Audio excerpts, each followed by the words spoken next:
Sounds good. Okay, here we go. Tell us a little bit about who you are, your background, and why you're running for office. Okay. I'm Mary Bradfield. I was born and raised in Iowa, married my high school sweetheart who became a career soldier, and we knew that we wanted to get to Colorado. And so when we finally did in the mid 1980s, we knew that this was forever home. I am a retired teacher. I spent 25 plus years at middle school teaching language arts, and then went into staff development and curriculum development. After retiring, I needed a volunteer job and started volunteering for the El Paso County Republican Party.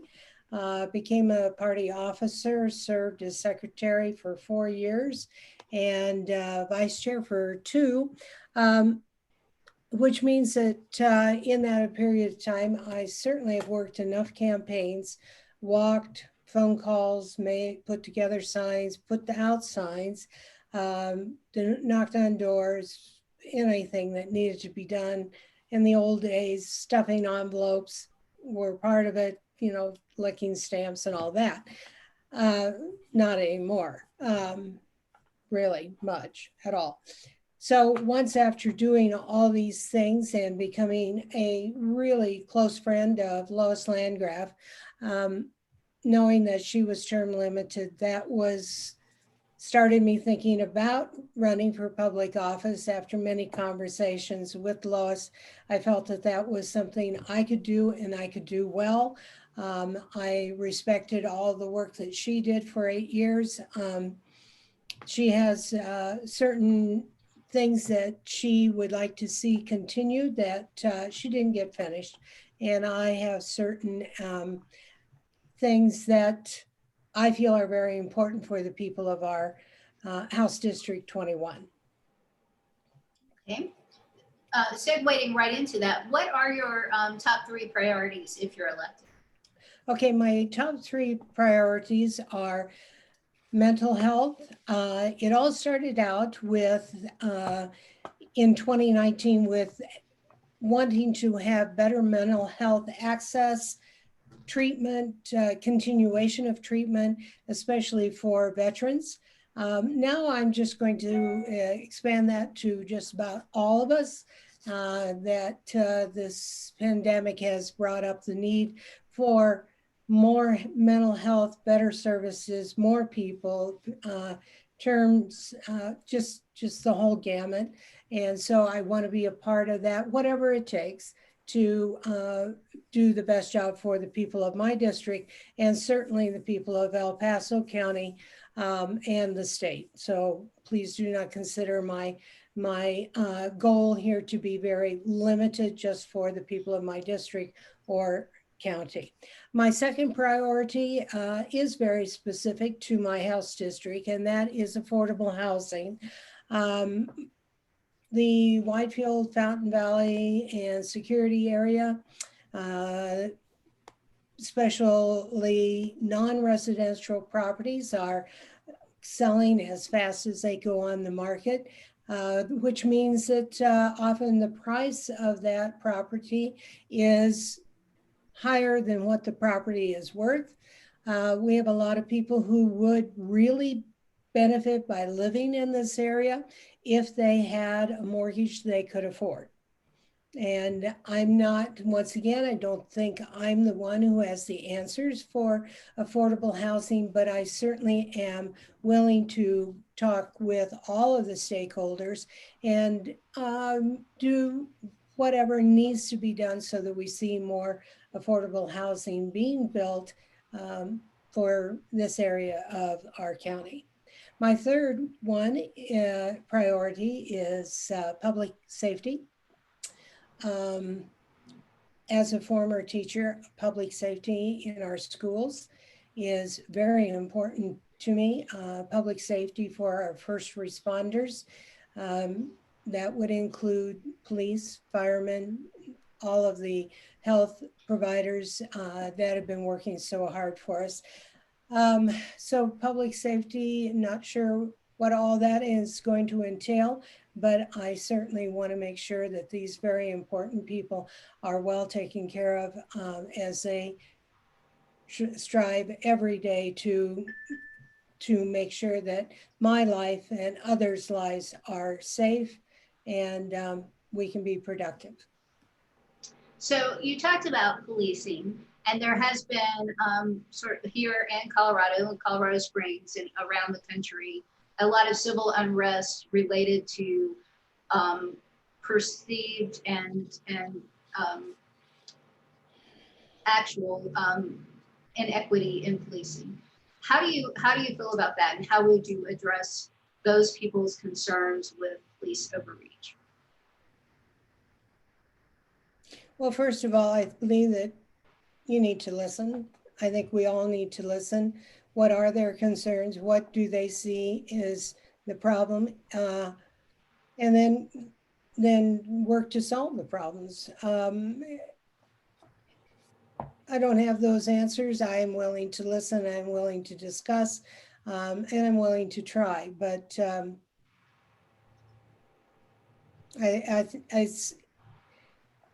my strong inclination is that a violent protest is not the way that change is going to come about. It has to change with attitudes, education, and a desire to be a different person. Um,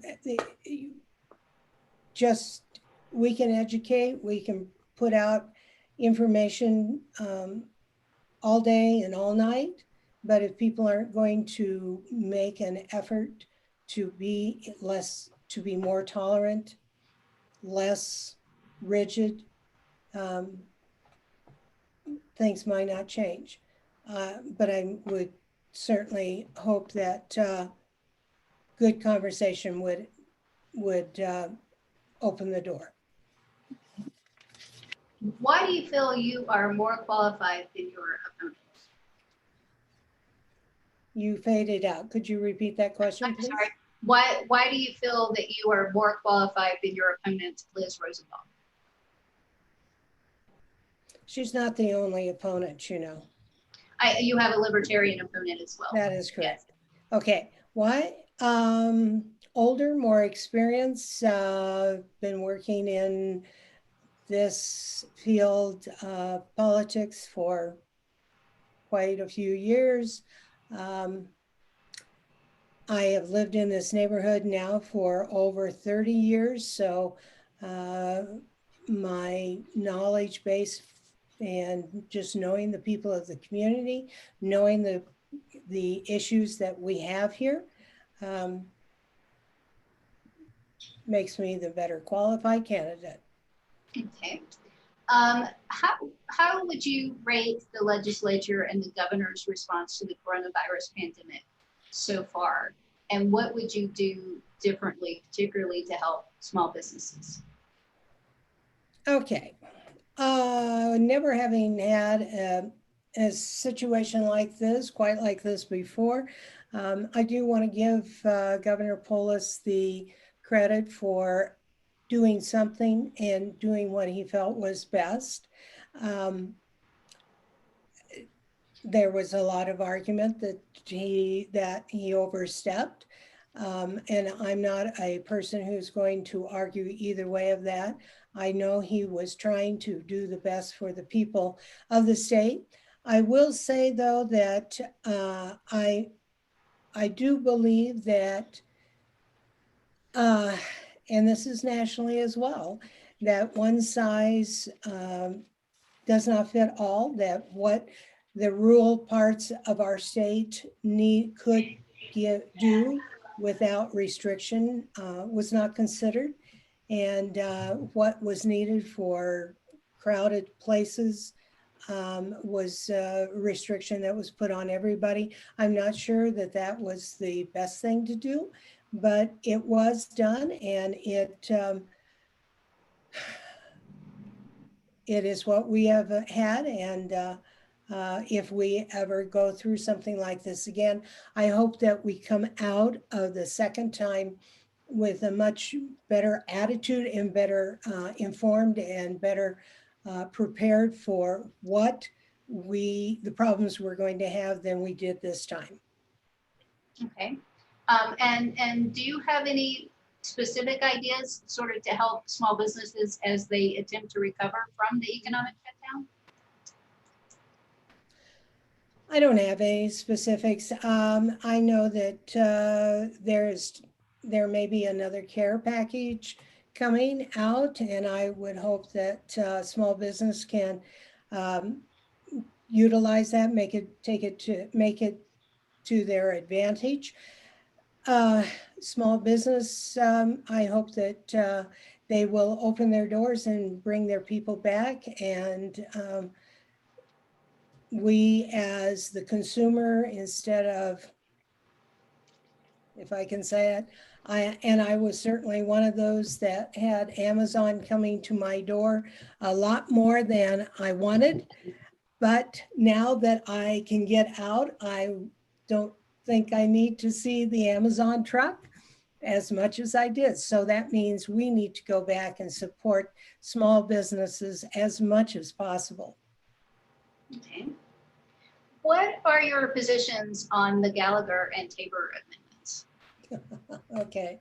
Gallagher is a really complicated thing. My feeling is that it served its time. It served its benefit when it was created in the early 1980s, when we had a vast surplus of non-residential property. And that situation is completely flip-flopped now, and it probably needs to be repealed and something else be put in its place. I am in favor of Tabor. I know it's inconvenient. I know as a legislator, I will probably just grind my teeth and say, why did I ever agree to, why did I ever say that I was in favor of Tabor? But I do believe that if we're going to have taxation, the people need to know what it is, why it is being put upon us, and how much it's going to cost, and where will the sunset of that taxation be? When, not when, where. So this would be your first elected position, but you've been around politics for a while. What would you say your proudest accomplishment has been as you've been volunteering and working for the party? Okay. I'm a great organizer, so I think one of my greatest accomplishments is getting the caucuses up and running and having them be efficient. Everybody having all the materials that they needed. The records that we kept were accurate.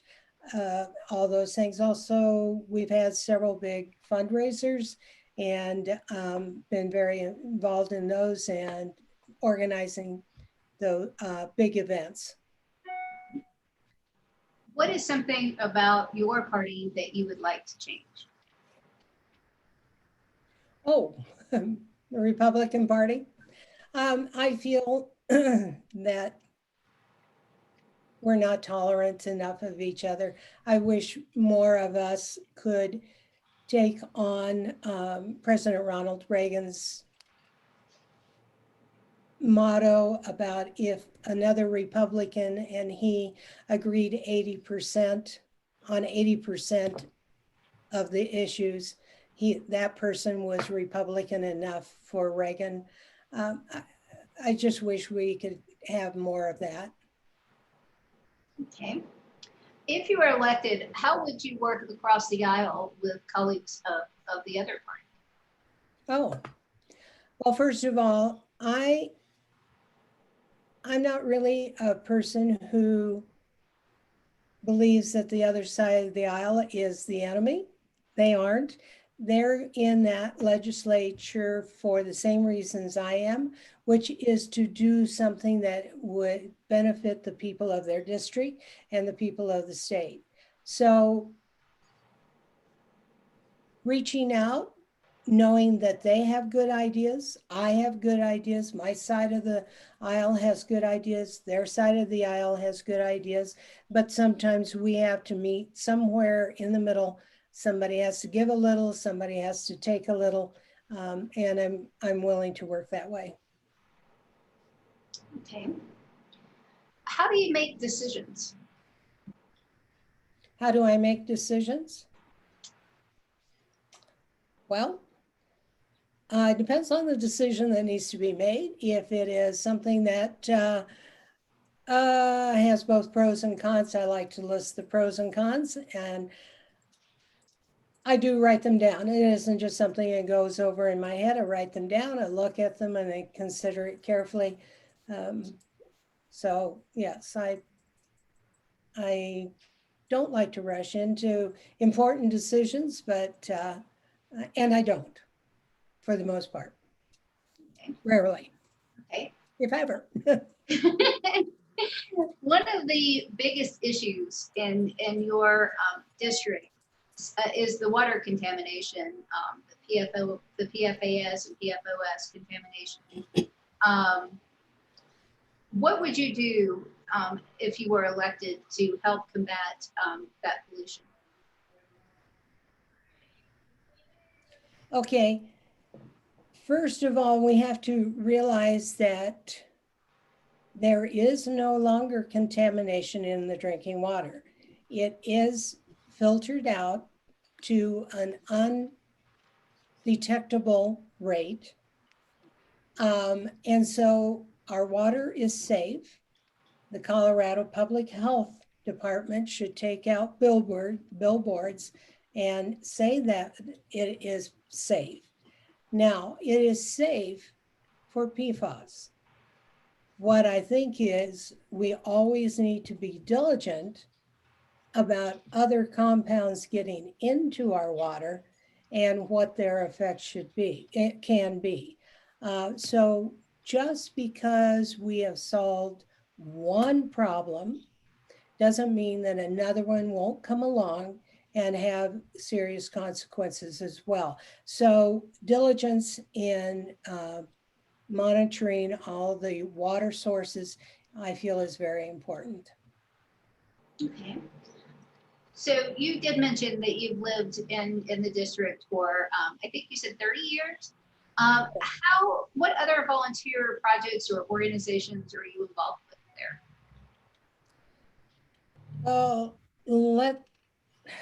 okay. As when I was an educator, I was on all kinds of committees, both district-wide, building-wide, held, was a sponsor for clubs, organizations that at my school. So that took a lot. I have certainly volunteered with my church, and that can be very time consuming and also very rewarding. Besides volunteering a lot with the party and in various elections, that can take a lot of time as well. And then I just recently was able to join the Whitefield, I have to get the name correct, please. Whitefield Water and Sanitation District Citizen Advisory Council, because I live in the right place in the district and they had an opening. So that is another volunteer position. That's pretty much it. Okay. Those were all the questions I have. Mary Jo or Brian, did you guys have any questions? Just wondered, the people who are living in Fountain, the filtration, are the people paying for their own filters now? Or has that changed? Has the government picked that up? Okay, no. What Fountain is doing is changing their water filtration system to the same type of Whitefield is using, and the Air Force is picking up the cost of this installation of new filters that type of thing. The people do not see an increase in their water bill for it at all. And I know that Representative Lamborn and Senator Gardner are working on getting the maintenance and paying for the continuation of the specific type of filters to be funded by the Air Force, not just for the next couple of years, but on down the line for quite a few years. Thank you. Anything else, you guys? I don't have anything. Okay, well, Mary, we appreciate your time today.